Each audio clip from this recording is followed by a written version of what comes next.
Acho que é importante a gente reconhecer o que é ser brasileiro. É viver no único país do mundo que tem nome de árvore, um país continental que tem o privilégio de ter um único idioma oficial. Nós temos dialetos e línguas dos povos nativos, mas o português ele empresta uma unidade nacional e isso é importante por várias razões. Nós temos a maior floresta tropical úmida do mundo, que é a Amazônia. Nós temos a maior quantidade de terra fértil pronta para o plantio, sem precisar derrubar uma árvore sequer. E isso é muito importante da gente ter em mente, denunciando a falácia de que é preciso haver supressão vegetal para garantir segurança alimentar. Isso não corresponde à realidade. Nós temos a maior quantidade de vida catalogada formalmente pela ciência. As espécies conhecidas do reino animal, do reino vegetal, chegam 15% a 20% de todas as espécies são do Brasil. Portanto, o Brasil detém o maior estoque de vida. Numa universidade católica, eu poderia dizer que a vida em abundância, preconizada pelo Cristo, encontra no Brasil um teatro muito luminoso, muito bonito. E nós temos uma quantidade monumental de água doce. 12% da água doce do mundo encontra-se no Brasil, considerando apenas a água superficial de rio, lagos, lagoas e córregos, fortemente concentrados na bacia do Rio Amazonas. Fora da bacia do Rio Amazonas não há abundância hídrica, e nós estamos num ano muito interessante para debater isso. Sim, o Brasil sempre se soube grande, desde a época da chegada dos portugueses. Eu não gostaria de influenciar os novos geógrafos com a expressão descobrimento, que é controversa e polêmica. Nós sempre, é uma opinião, tivemos a noção de que essa pátria-mãe gentil era tão generosa na oferta de água, matéria-prima e energia que não seria importante fazer qualquer tipo de calibração dessa extração monumental. Nós tivemos vários ciclos, pau-brasil, cana, borracha, ouro e por aí vai. O Brasil, portanto,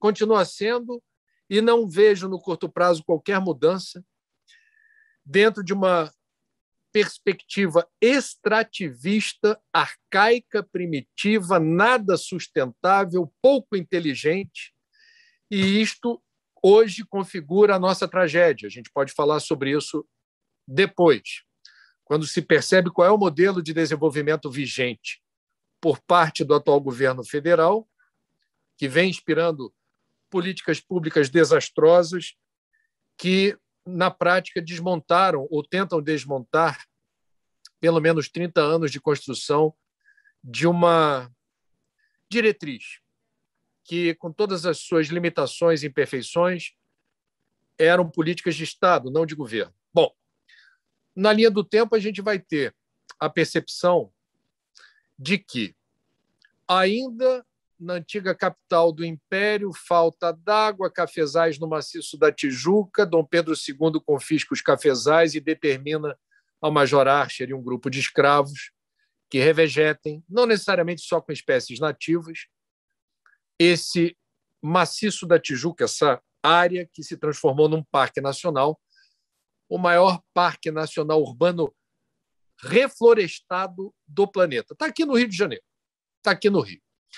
Terá sido provavelmente uma das primeiras medidas em favor do meio ambiente. Curiosamente, a cidade de São Sebastião do Rio de Janeiro, algum tempo depois, veio a ser reconhecida como a capital mundial da ecologia e do meio ambiente, na Conferência Internacional da ONU sobre Meio Ambiente e Desenvolvimento, a Rio 92, que eu tive o prazer de cobrir, que reuniu mais de 180 reis, rainhas, ditadores, chefes de Estado que a foto do evento, Marcelo, você acompanhou isso de perto, não se repetirá tão cedo, porque ali estavam de Fidel Castro, a Rainha Elizabeth, de George W. Bush, a François Mitterrand, e por aí foi. Estava todo mundo coube na mesma foto. E o mundo fechou para balanço. Teve uma DR planetária para reconhecer aquilo que, no final da década de 60, foi, pela primeira vez, formatado num documento chamado Os Limites do Crescimento, do Clube de Roma, um grupo de intelectuais, economistas e especialistas do Massachusetts Institute of Technology, MIT, elaboraram pela primeira vez um documento com, eu diria, um bom embasamento técnico e teórico de que o planeta não suporta, ele simplesmente não resiste a um projeto de crescimento ilimitado, a um planejamento econômico que vise o crescimento do PIB, como se isso pudesse extrapolar qualquer razoabilidade do ponto de vista de um limite. O planeta é um só, os recursos são finitos, sabendo usar não vai faltar.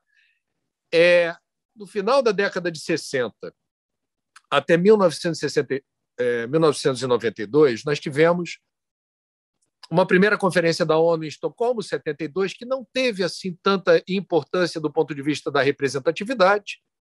E sim, o Rio de Janeiro, pode-se dizer, foi... É importante porque estamos falando aqui com a garotada, principalmente da PUC, Rio. Então, a gente está atribuindo um valor que existe, não é forçar uma barra, ao Rio de Janeiro, dentro da perspectiva histórica de elencar prioridades, redesenhar projetos, definir rumos para a civilização, entendendo que meio ambiente não é sinônimo de fauna e flora, não é sinônimo de bichinho e floresta. Meio ambiente somos nós, o meio que nos cerca e as relações que estabelecemos com esse meio que nos cerca. Portanto, quando a gente fala de meio ambiente, a gente está falando de projeto de civilização, a gente está falando de modelo de desenvolvimento. E a Constituinte, antes da Rio 92, de 1988, eu não posso deixar de falar da Constituinte, definiu, no capítulo sobre meio ambiente, cláusulas pétreas que aludem exatamente ao dever, não é opção, é o dever do Estado. Proteger e conservar os recursos naturais, que são bens comuns a todos os brasileiros, que de agora e do futuro, os brasileirinhos que ainda não chegaram ao Brasil. Isso é muito importante porque a gente está vendo, eu diria, uma retórica tão antiambientalista em vozes que ocupam cargos importantes que a gente acha que tudo pode, impunemente e do jeito que é interessante para o curtíssimo prazo. Mas a banda não toca assim. E a gente precisa ter conhecimento da Constituição, a gente precisa ter conhecimento do processo histórico para reconhecer o Brasil como uma potência mega biodiversa única no planeta, que neste momento, particularmente de crise climática, hídrica, energética, nós deveríamos ser líderes. Marcelo, era para hoje a gente estar conversando na abertura da aula inaugural aqui do curso, surfando numa onda maravilhosa, dizendo: somos referência na proteção da biodiversidade, somos referência na oferta de energia limpa e renovável, reduzindo drasticamente a emissão de gases de estufa. Somos referência na geração de emprego e renda dentro daquilo que se chama, de acordo com a Organização Internacional do Trabalho, Green Jobs, ou seja, empregos verdes, que é uma categoria de ocupação formal no mercado de trabalho de qualquer atividade que implique em não agravamento do efeito estufa. Entretanto, nós não conseguimos alcançar ainda esse objetivo, que para nós é forçoso dizer, é natural. Nós não deveríamos ter tanto trabalho, medir tantos esforços Naturalmente, o Brasil ocupa essa condição. O Brasil é naturalmente uma potência. Existe uma metodologia de contabilizar riqueza desenvolvida no âmbito da ONU por um economista indiano chamado Pavan Sukhdev, chamado TEEB, T-E-E-B, que são iniciais para designar, eu diria, numa equivalência aqui que eu vou arbitrar, é uma capacidade instalada de riqueza. Assim, o potencial de riqueza do Brasil é monumental. E esse economista indiano, por 2 vezes em entrevistas que deu a mim, ratificou: o Brasil é o país mais rico do mundo. Agora, a riqueza precisa ser compreendida não da forma mercantilista do século XVIII ou XVII, que nós hoje replicamos tragicamente, né? E nós precisaríamos fazer as escolhas certas. Para isso, é preciso erradicar o analfabetismo ambiental. A PUC tem uma missão nesse sentido. Nós precisamos educar no nível do ensino básico, ensino médio, ensino superior. Nós precisamos deixar muito claro que é perfeitamente possível construir um modelo de desenvolvimento que seja sustentável, ou seja, que ele seja resiliente na linha do tempo. Ele não é imune a impactos, mas ele tem a capacidade de se recompor e se reconfigurar sem o risco da gente promover mais destruição, depredação e devastação. Na PUC, a gente vai ver, me parece, 2 palavras-chave para compreender os desafios do mundo de hoje. Uma delas estava na alegoria que os indígenas reunidos em Brasília, num evento sem precedente que teve lugar semana passada, para denunciar o absurdo do marco temporal que tenta estabelecer como regra rígida e injusta que os indígenas que não estivessem num determinado pedaço de terra na data da promulgação da Constituição não têm direito à terra. E me permita, eu não gostaria de comentar isso aqui, eu acho que isso está bem resolvido. Qualquer estagiário na área do direito saberá reconhecer a armadilha, eu diria, ética, que está embutida nessa proposta. Mas o adereço usado pelos indígenas trazia a palavra ecocídio. Então, é uma palavra referencial para a gente compreender o desafio do nosso tempo hoje. O que é ecocídio? Pode-se dizer, são decisões como nunca na história da humanidade hoje podem ser tomadas que comprometam a vida, a saúde, a longevidade, a prosperidade de grandes contingentes populacionais a partir da destruição sistemática do meio ambiente. Ecocídio. A segunda palavra que eu acho muito importante, como pilar assim, do nosso pensamento e reflexão, o saudável desafio para a gente enxergar horizontes, perspectivas, é antropoceno.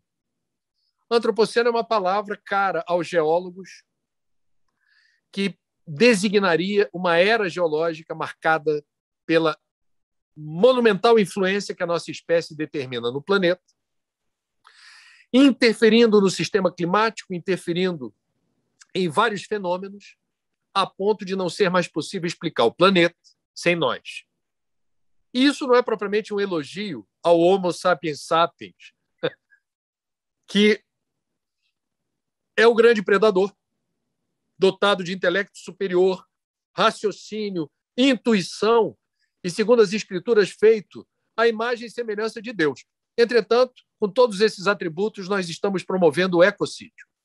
E nós estamos dilapidando o futuro, nós estamos reduzindo, eu diria, as melhores possibilidades de viver em equilíbrio nesse mundo.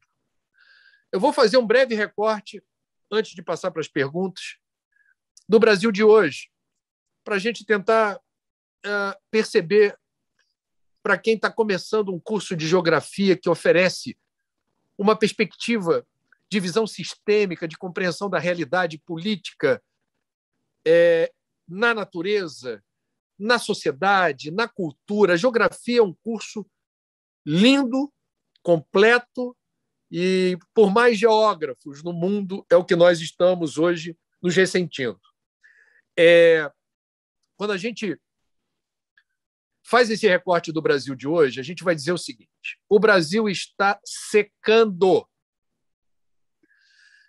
E o Brasil não está secando porque estamos no período seco de estiagem. O Brasil está secando por um cruzamento de eventos e fenômenos que deveriam estar no radar de qualquer pessoa minimamente antenada com o que ocorre à volta.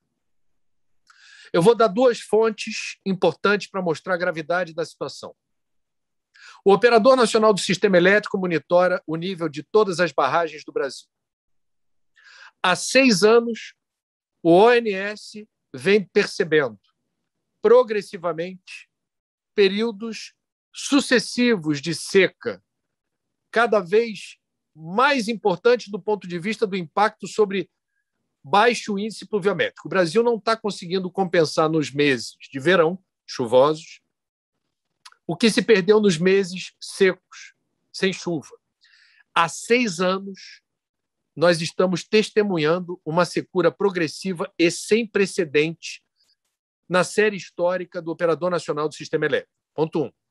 Ponto 2. O CEMADEM, que é um órgão federal, criado depois do maior desastre natural da história do Brasil, que se abateu há exatos 10 anos sobre a região serrana do Rio, naquele dilúvio bíblico que subtraiu, entre mortos e feridos, 1.000 desapareceram. 1.000 pessoas. Petrópolis, Teresópolis e Friburgo. Após esse evento trágico, o governo federal, à época, acolheu a ideia do climatologista Carlos Nobre para formatar um Centro Nacional de Monitoramento de Desastres Naturais e Alertas. Eu estive lá para o lado de Cachoeira Paulista, por aí. É algo de primeiro mundo, top. O CEMADEM publicou 6 ou 7 pesquisadores do CEMADEM, no início do ano, na prestigiada revista Science, um artigo que dizia exatamente o seguinte: desde a virada do século 2000-2001 para cá, as nossas secas têm se agravado numa proporção que, na série histórica, desde o início do século passado, jamais vimos algo semelhante. O que eu queria destacar? Réguas distintas, instituições e metodologias diferentes, mapeando o mesmo fenômeno. O Brasil, país campeão mundial de água doce, está secando. Semana passada, veja que coincidência, o MAP Biomas publicou um relatório baseado em 30 anos de leitura de satélite Landsat, com milhares de lâminas sobrepostas para verificar o que se deu na superfície do Brasil em relação à cobertura de água doce. Áreas cobertas por água doce em 30 anos aumentaram, diminuíram ou ficaram do mesmo tamanho? Rios, córregos, represas, lagos. E aí, o MAP Biomas detectou que, em 30 anos, a superfície de água doce do Brasil foi reduzida em 15%. Apenas no Pantanal de Mato Grosso, Mato Grosso do Sul, perdeu-se mais de 70% de cobertura de água doce. Muito bem. Concomitantemente a essa secura, vamos perceber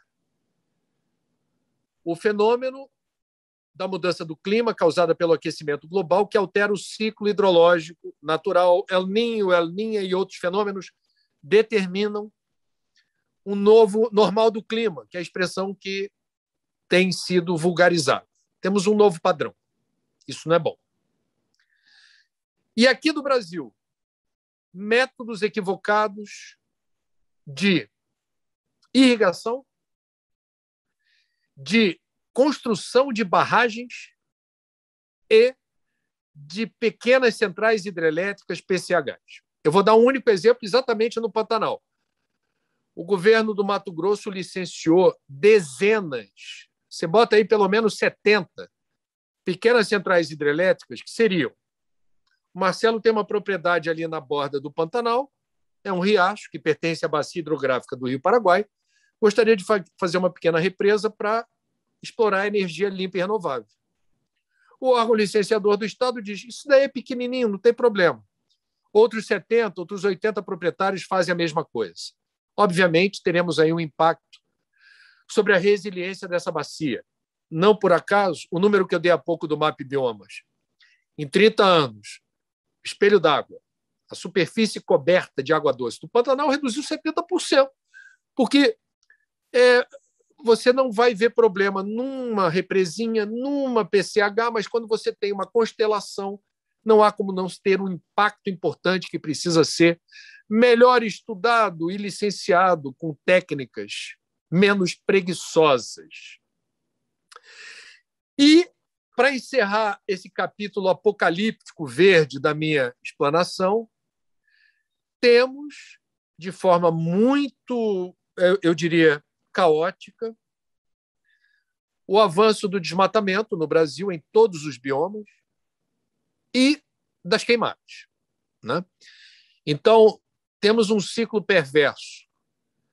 Da primeira leva é o desmatamento, pondo árvores abaixo, principalmente usando o método do correntão, que são 2 tratores em paralelo com uma corrente grossa, transformando uma floresta em ruína. É uma imagem muito triste, porque aquilo que a natureza levou séculos para elaborar, na complexidade que é uma floresta, uma combinação sofisticada e complexa de inúmeros fenômenos microscópicos e macroscópicos, promovendo uma frenética combinação de fatores que resultam em vida, um trator destrói em segundos, né? Então você destrói floresta para plantar capim e criar gado. O principal vetor de desmatamento da Amazônia é produção de proteína animal. Eu parei de comer carne totalmente há 2 anos. Eu já vinha comendo muito pouco, impressionado por esse fenômeno. Eu não quero comer carne que tenha cheiro de floresta queimada ou digital de mão de obra infantil. Porque é isso que a carne brasileira é, enquanto não for certificado. Você não sabe de onde está vindo. Então, vamos lá. Primeiro põe abaixo a floresta, depois tem a queimada, e, como eu disse, o Brasil está se tornando um país mais seco e inflamável. Então, aquilo que passou a se tornar algo que alguns dirão, eu não concordo, cultural, todo ano tem período de seca, todo ano se põe fogo no pasto, renovação de pastagem ou limpeza da cultura agrícola, passou a ser algo potencialmente explosivo. Ô Marcelo, eu estou defendendo publicamente, para você ver a gravidade dessa situação, que a pena estabelecida para soltar balão, fabricar, comercializar e soltar balão, é crime. Mas eu nunca vi um baloeiro ser preso. Eu. Nunca vi um fabricante de balão ser preso. Nunca vi um comerciante que vende balão ser preso. Aí você vai dizer, nossa, o André é um carrasco, quer botar todo mundo na cadeia. Não. Informação. Estamos num país mais seco e inflamável. Qualquer balãozinho de São João pode determinar uma catástrofe de grandes proporções com eventual perda de vidas humanas. O que eu defendo? É um crime de baixa periculosidade, por isso ninguém vai preso, você faz a comutação da pena para a cesta básica. Eu acho que a gente tem que discutir se a gente quer resolver o problema da vulnerabilidade das matas brasileiras. Semana passada, a Pedra da Gávea pegou fogo por balão. Semana passada, a única franja de cerrado da região metropolitana de São Paulo, no Parque Estadual do Juqueri, perdeu 80% da sua vegetação por causa de balão. Por causa de balão. Então, minha sugestão, eleva a pena. Eleva a pena. Não por outra razão, e guardadas as proporções, nós tivemos no intervalo de pouco mais de 10 anos, por aí, 15 anos no máximo, a percepção de que um homem assediar uma mulher físico-moralmente deveria ser um crime com maior dosimetria de pena. E aí tivemos a lei Maria da Penha e a lei do feminicídio. Lei é para se ajustar de acordo com o momento. Soltar balão? Não. Queimada? Não. E nos últimos 2 anos e 8 meses, amigo, para encerrar, senão aqui daqui a pouco eu estou ligando para o CVV 188. A gente tem que ter humor. Ambientalista sem humor não vai longe. Me permitam dizer, e obviamente não é novidade, e é apenas uma opinião, e respeito quem pense o contrário. Eu nunca vi no Brasil, em nenhum período da nossa história, um governo claramente comprometido com o meio ambiente, sustentabilidade, desenvolvimento sustentável. Eu vi governos fazendo concessões, eu diria, flertando com a ideia. Nunca vi um governo totalmente, nunca. Mas nos 2 últimos anos, 2 anos e 8 meses, eu pela primeira vez vi um governo claramente antiambientalista. O que significa dizer que é um governo que operou o desmonte do Conselho Nacional do Meio Ambiente, amarrou a fiscalização, deixou de cobrar multa ambiental, estigmatizou o IBAMA e o ICMBio, determinou a privatização ou a concessão de florestas públicas, unidades de conservação, de uma forma assodada, apressada e suspeita. Um governo que tomou partido em favor dos donos do maquinário usado para fazer garimpo ilegal em território indígena ou unidade de conservação. É uma responsabilidade eu estar falando isso público, mas o que eu estou falando aqui para vocês, eu já falei na televisão, já escrevi sobre isso, ninguém me processou, porque é verdade, os vídeos estão aí, do presidente da República passando por governadores, deputados federais, tomando partido para que não houvesse a aplicação daquela regra de que um grupo de fiscais no meio da floresta, percebendo uma reta de cavadeira, uma draga, uma balsa, um maquinário qualquer, uma bomba, para fazer garimpo ilegal, se a percepção do coordenador da fiscalização seja de que a remoção desses materiais, equipamentos, até a base, seja perigosa para quem faça o transporte ou onerosa demais, complexa na logística, você destrói. Isso é o certo. E isso deixou de ser feito durante longos meses, até virar um escândalo.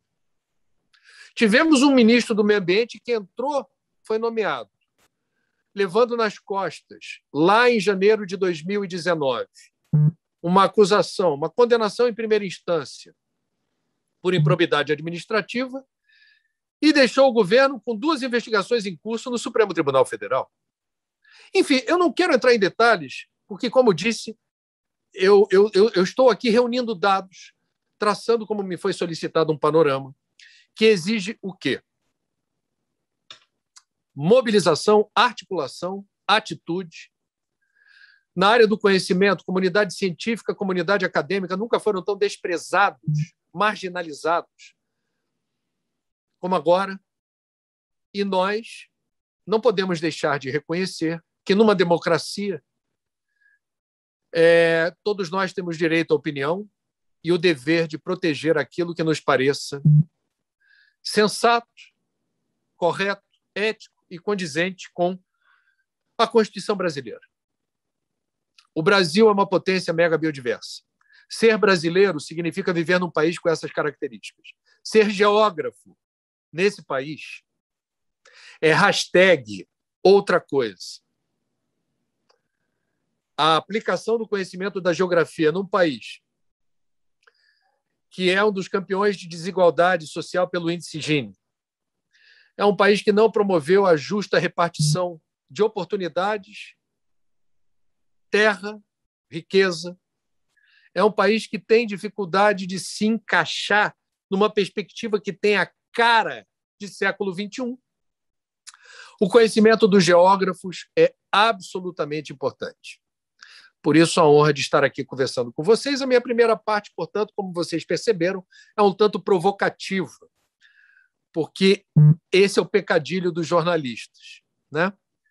A gente gosta de colocar assim um tempero especial ligeiramente apimentado para aguçar o debate.